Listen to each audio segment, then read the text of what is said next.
Shrimati മാഗ്ലൻ Peter, ഞാൻ നേരത്തെ ജോസ്മോൻ പറഞ്ഞു നിർത്തിയതിന് തുടങ്ങാം. ഇപ്പോൾ ജോസ്മോൻ പറയുകയായിരുന്നു, നമ്മൾ വലിയ അളവിൽ വിഷമടിച്ച പച്ചക്കറി കഴിക്കുന്നില്ലേ, അത്രത്തോളം ബുദ്ധിമുട്ടൊന്നും എന്തായാലും ഈ മീൻ കഴിക്കുന്നതിനുണ്ടാവുന്നില്ല. എന്തായാലും ഞാൻ ഈ ദിവസങ്ങളിൽ എന്താ മത്സ്യം വാങ്ങുന്നുണ്ട്, മത്സ്യം കഴിക്കുന്നുമുണ്ട്.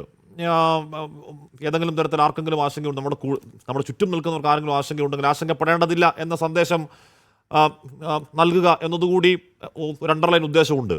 പക്ഷേ ശ്രീമതി മാഗ്ലൻ പീറ്റർ, നമ്മൾ കേൾക്കുന്നത് എൽസാത്രിയിൽ നിന്ന് പുറത്തേക്ക് വന്ന വലിയ ലോഡ് പ്ലാസ്റ്റിക് ഗ്രാനുൾസിനെ പറ്റിയാണ്. ഈ പറഞ്ഞ കാൽസ്യം കാർബൈഡ് എന്ന് പറഞ്ഞ അസറ്റിന് പുറത്തേക്ക് ബഹിർമിക്കാൻ കഴിവുള്ള ഈ പറഞ്ഞ രാസവസ്തു അടങ്ങുന്ന കണ്ടെയ്നർ ഇപ്പോഴും എവിടെയാണെന്ന് അറിയില്ല.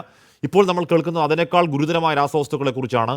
ഇത് കടലിൽ കലർന്നിട്ടുണ്ടോ, ഈ മത്സ്യം കഴിക്കുന്നത് സുരക്ഷിതമാണോ എന്ന് ആരെങ്കിലും ആശങ്കപ്പെട്ടാൽ അവരെ കുറ്റം പറയാൻ പറ്റുമോ?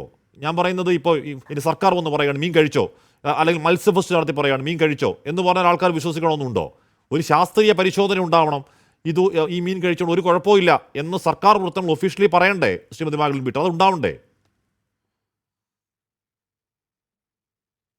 തീർച്ചയായിട്ടും ഹാഷ്മി.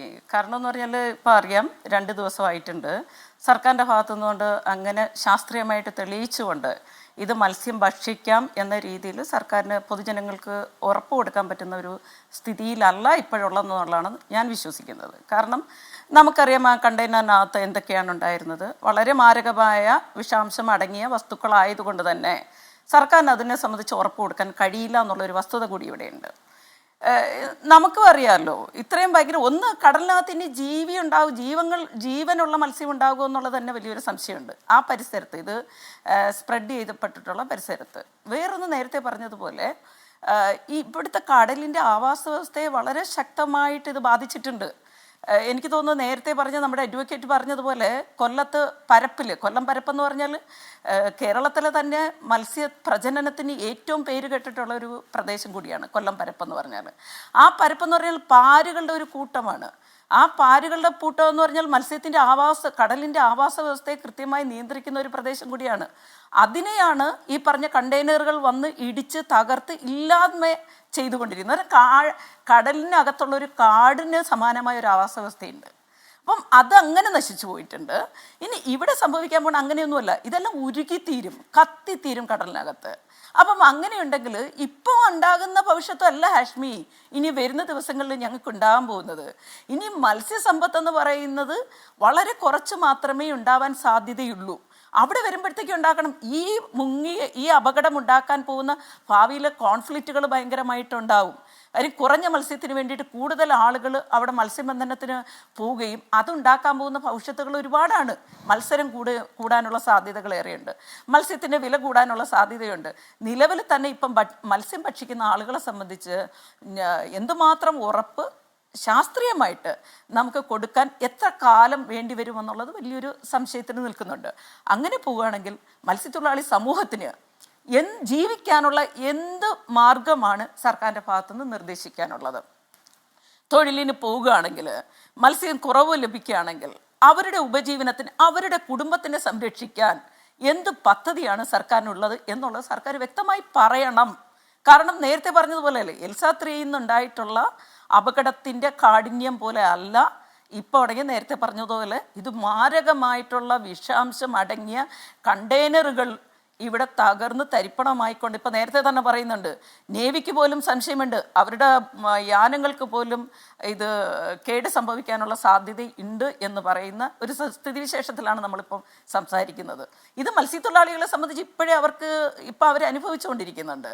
കടലിൽ പോയാൽ പലരുടെയും വലകൾ കീറുന്നുണ്ട്, വള്ളം നഷ്ടമാകുന്നുണ്ട്, എൻജിൻ കേടുപറ്റുന്നുണ്ട്. ആരാ ഇതിന് നഷ്ടപരിഹാരം കൊടുക്കുക?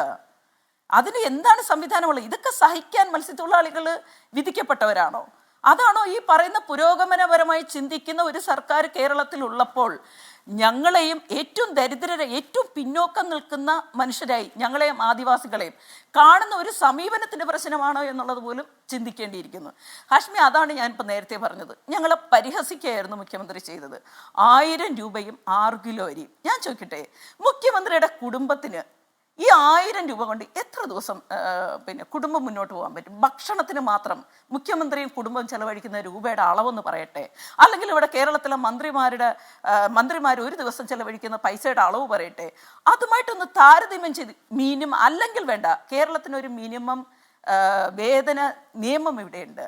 അതനുസരിച്ചുകൊണ്ടുള്ള പാരിതോഷികമെങ്കിലും ഈ കുടുംബത്തിന് എത്തിക്കാനുള്ള ഒരു സംവിധാനം ഞാൻ പറഞ്ഞു മാംഗ്ലിൻ ഈ ഒരു മാസം ഈ പറഞ്ഞ 1000 രൂപ എന്ന് പറയുന്നത് ഒരു മത്സ്യത്തൊഴിലാളി ഒരു ദിവസത്തെ ജോലിക്കുള്ള കൂലിക്ക് അടുത്ത് പോലും വരുന്നുണ്ടോ? ഒരൊറ്റ ദിവസത്തെ അവൻ ചെയ്യുന്ന അധ്വാനത്തിന് അടുത്ത് പോലും വരുന്നുണ്ടോ 1000 രൂപ 6 കിലോ അരി? അതും ഇല്ല ഹാഷ്മി. അതിലുപരി നമുക്കറിയാലോ, കേരളത്തിൽ ഏറ്റവും കൂടുതൽ പോപ്പുലേഷൻ ഉള്ള ഒരു മേഖലയാണ് തീരദേശം എന്ന് പറഞ്ഞാൽ. മറ്റുള്ളിടത്ത് 3 മുതൽ 5 വരെയാണ് ഒരു കുടുംബത്തിലെ അംഗസംഖ്യയെങ്കിൽ ഞങ്ങൾക്ക് 5 മുതൽ 7 വരെയാണ്. അവരുടെ ഒരു ദിവസത്തെ ഇപ്പം വിലവർധനവുള്ള ഒരു കാലഘട്ടം കൂടിയാണ്. എന്ത് ഭക്ഷണമാണ് അവിടെ ഭക്ഷിക്കാൻ പറ്റുക? ഇപ്പം സ്കൂള് തുറന്ന സമയം കൂടിയാണ്. കുട്ടികൾക്ക് ഉന്നത വിദ്യാഭ്യാസത്തിനുള്ള കോളേജുകൾ ഓപ്പൺ ചെയ്യുന്ന സമയത്തൊക്കെ സാധാരണ സ്കൂൾ തുറക്കുമ്പോൾ വാങ്ങുന്ന ബാഗ്, ചോറ്റുപാത്രം, ബുക്ക്, പുസ്തകം, യൂണിഫോം 1000 രൂപയ്ക്ക് എന്ത് ചെയ്യാനാ? നീ ഒരു വീട്ടിൽ 1000 രൂപയ്ക്ക് എന്ത് ചെയ്യാൻ?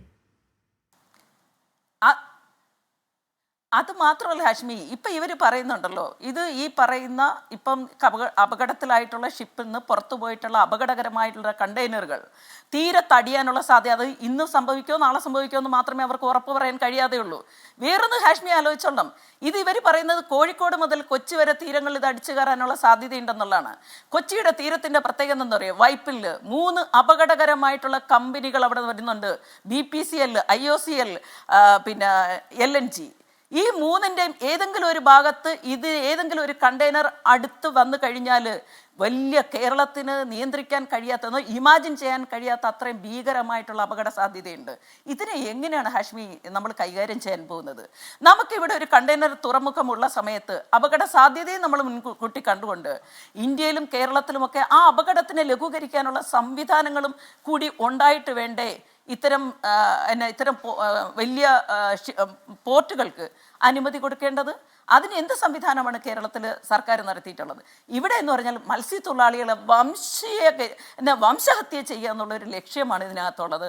അല്ലെങ്കിൽ ഇതിനൊക്കെ ഒരു തരത്തിൽ പറഞ്ഞ ചില മാനദണ്ഡങ്ങൾ ഉണ്ടാക്കുമായിരുന്നു. താങ്കൾ പറയുന്നത് താങ്കളുടെ നിങ്ങളുടെ ആ മേഖലയുടെ അതിജീവന പ്രശ്നത്തിന്റെ വൈകാരികതയിൽ നിന്നാണ് ഈ വംശഹത്യ പോലുള്ള ഞാൻ പറയുന്നത് ആ വൈകാരികത ഉണ്ടാകുന്നതാണ്. അതിനെ അങ്ങനെയാണ് കാണേണ്ടതും. ഞാൻ എത്താം ശ്രീമതി.